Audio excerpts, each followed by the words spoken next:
கடிக்க ஆசைன்னு upcoming episode. முத்துவும் மீனாவும் அவங்க வீட்டை மீட்கிறதுக்காக கஷ்டப்பட்டு பணத்தை ரெடி பண்றாங்க. அதை மனோஜ் மூலியமா தெரிஞ்சுக்கிற ரோகிணி சிந்தாமணி கிட்ட சொல்றாங்க. சிந்தாமணியும் ரோகிணியும் அதுக்கு எதிராக சதி திட்டத்தை தீட்டுறாங்க. இதை ரோகிணியோட அம்மா கேட்டுட்டு இருக்காங்க. இதை அவங்க எடுத்துட்டு போய் முத்துக்கிட்டையும் மீனா கிட்டையும் சொல்றாங்க.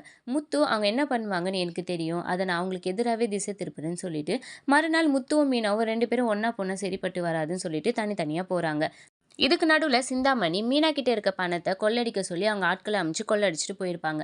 மீனா உடனே முத்துக்கு கால் பண்ணி சொல்லுவாங்க, சிந்தாமணி இதை தான் பண்ணுவான்னு எனக்கு தெரியும்ட்டு. இங்கே தான் ட்விஸ்ட் இருக்கும். ஏன்னா பணம் மீனா கிட்ட இருந்திருக்காது, முத்து கிட்ட தான் இருக்கும். முத்து அதை கோர்ட்ல கட்டுறதுக்காக அவங்க வக்கீலை கூப்பிட்டுட்டு கோர்ட்ல போய் பணத்தை கட்டுறாரு. ஒரு பக்கம் சிந்தாமணியோ ரோகிணியோ பணத்தை கொள்ளையடிச்சிட்டோன்ட்டு ரொம்பவே சந்தோஷமா இருப்பாங்க. அவங்க எப்படி இருந்தாலும் இந்த வீட்டை மீட்க முடியாதுன்றதுனால ரொம்பவே ஹாப்பியா இருப்பாங்க. கோர்ட்ல இருந்து அந்த ஏலத்தை தடுக்கிறதுக்காக போலீஸ் அமைச்சிருப்பாங்க.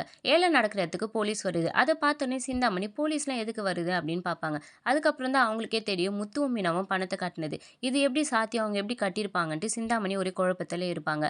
அந்த ஏலத்தை தடுத்து நிறுத்திடுவாங்க. முத்துவும் மீனாவும் கஷ்டப்பட்டு வீட்டை மீட்டதுக்காக அண்ணாமலை ரொம்பவே சந்தோஷப்படுவார்.